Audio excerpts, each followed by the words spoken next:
الصفاقس التونسي، هذا الفريق العريق الذي لا يبدو بأفضل حالاته ولا يبدو بأفضل فتراته، لأنه قد أقال المدرب، لأن مدرب حسام البدري الذي أقيل في المباراة الأولى، وبالتالي هي المهمة الأولى للسيد أنيس الجربي مساعد نادي الصفاقس التونسي، المدرب المساعد الذي يتولى زمام الأمور للمرة الأولى هنا في مباراة هذا المساء أمام الاتحاد، أمام العميد. استمعوا إلى نشيد الاتحاد.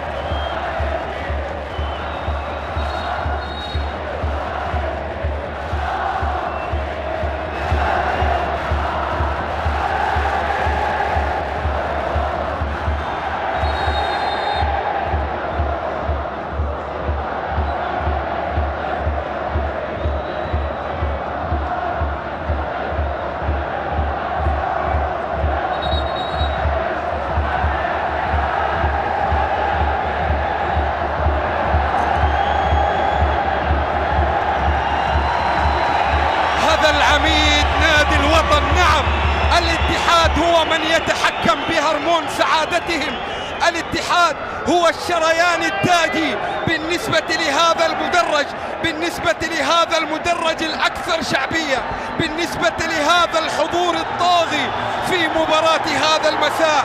الأجواء في غاية البهاء. صافرة حكم المباراة لأنه يعلم تماما بأن خسارة الصفاقس التونسي هذا يعني رسميا بأن نادي الصفاقس التونسي قد ودع البطولة، بغض النظر عن نتيجة المباراة القادمة. وصلت إلى البرتغالي جوتا على الجهة اليمنى، يلعب الكرة عرضية للاتحاد، تبحث عن عبد الرزاق حمد الله، الكرة أيضا بتتخلص، الكرة بتبعد، سقط عبد الرزاق حمد الله في اللقطة الماضية.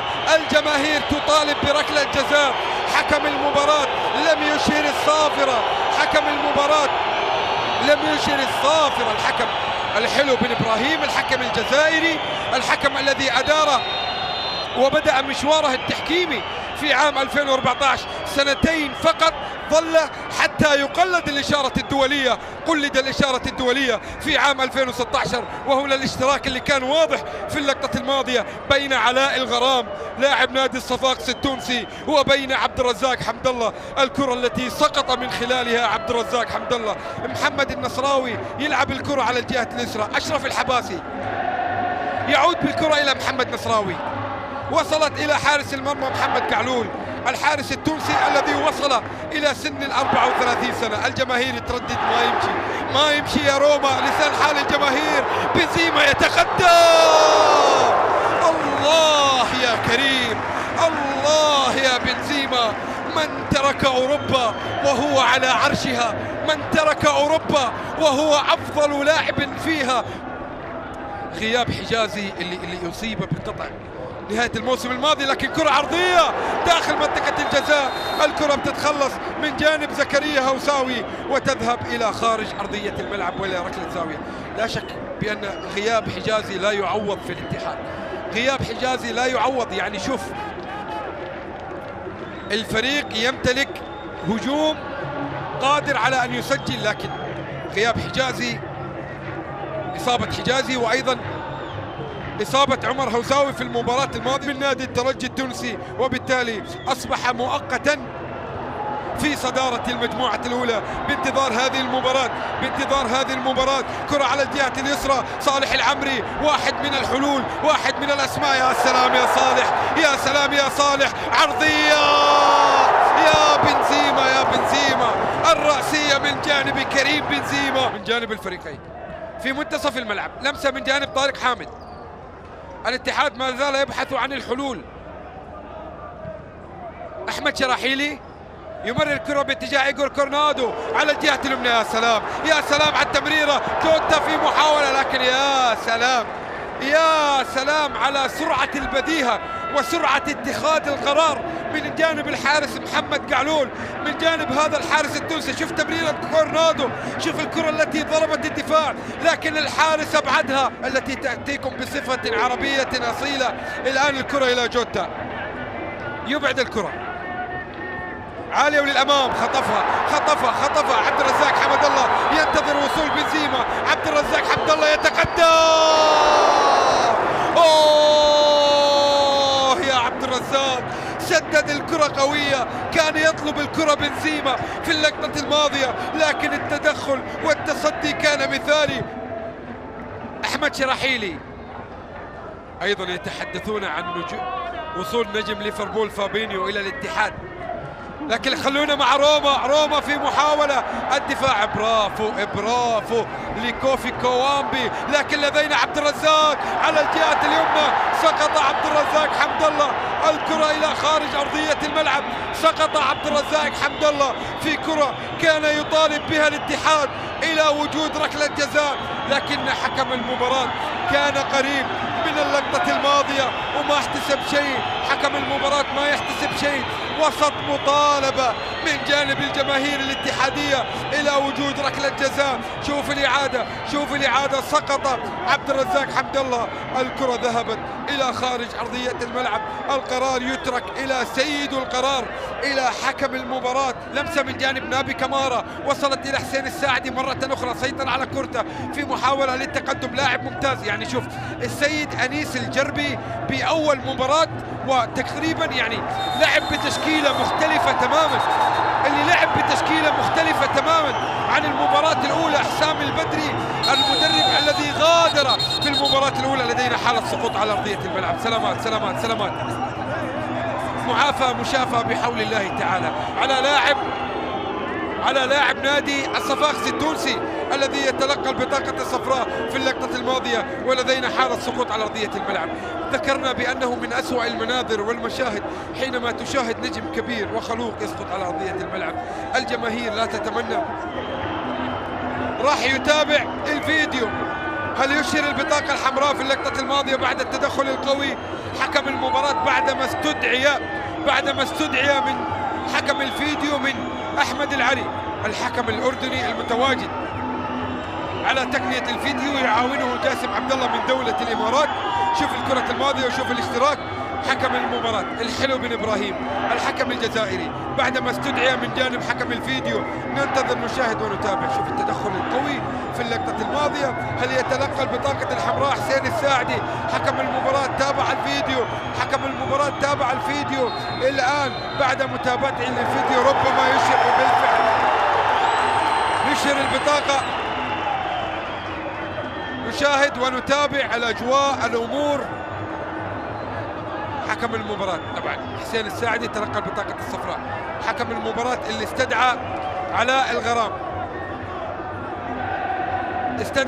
الغرام في اللقطة الماضية ويتحدث مع اللاعبين. ننتظر القرار من جانب حكم المباراة في أجواء متوترة. حسين الساعدي ربما يتلقى البطاقة الحمراء، ربما يطرد حسين الساعدي في هذه اللحظات. حكم المباراة يوجه اللاعبين يقول لهم القرار لحكم المباراة. الآن الحوار من حسين الساعدي مع عبد الرزاق حمد الله. حسين الساعدي في اللقطة الماضية في هذه الأجواء الصاخبة وفي هذه الأجواء المتوترة الآن بدأ القلق يصود لاعبين فريق الصفاقسي التونسي. حكم المباراة يستدعي حسين الساعدي ويشهر البطاقة الحمراء.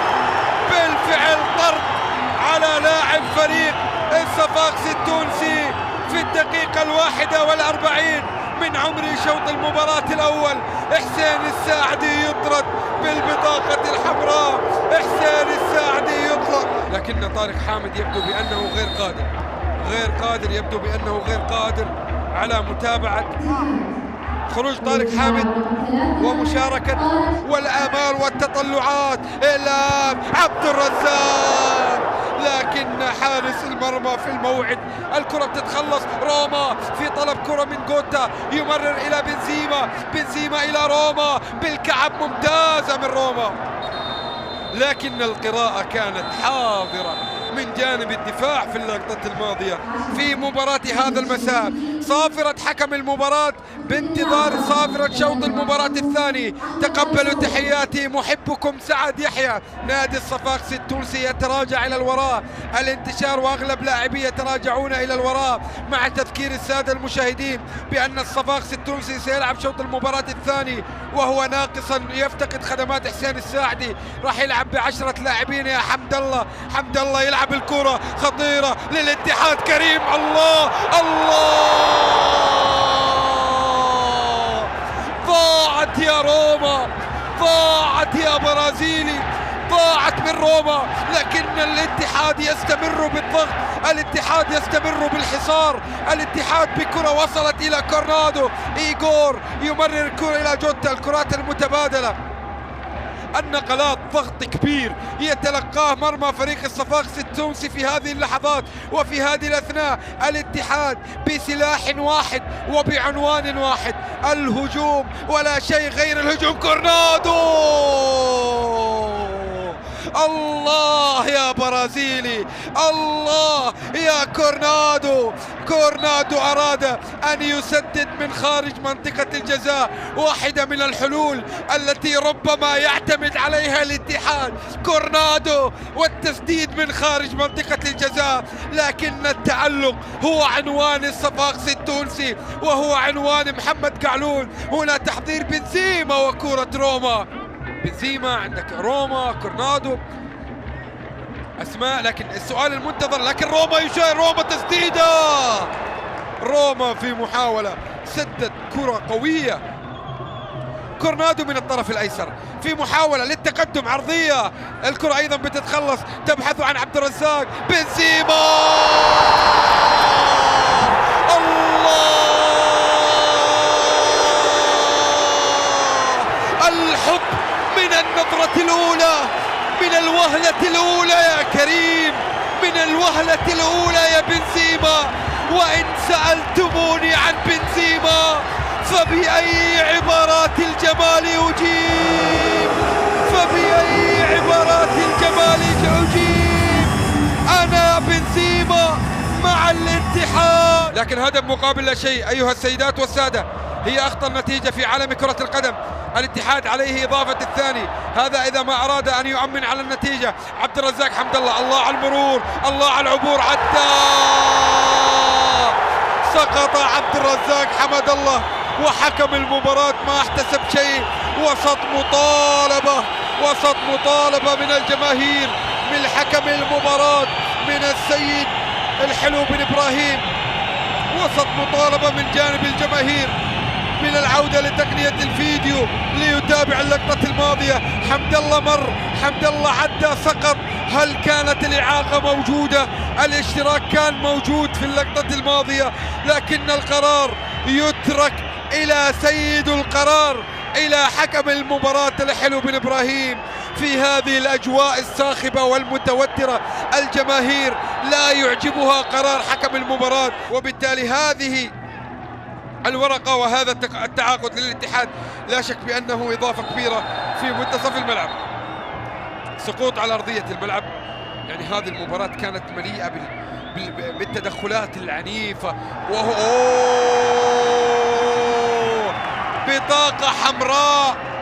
بطاقة حمراء ثانية يتلقاها النادي الصفاقسي التونسي في التحرك في المساحات. جوتا في محاولة، الكرة ما زالت، يا سلام يا سلام يا جوتا، يلعب الكرة إلى روما. أوه يا روما، أوه يا روما، سلاح العميد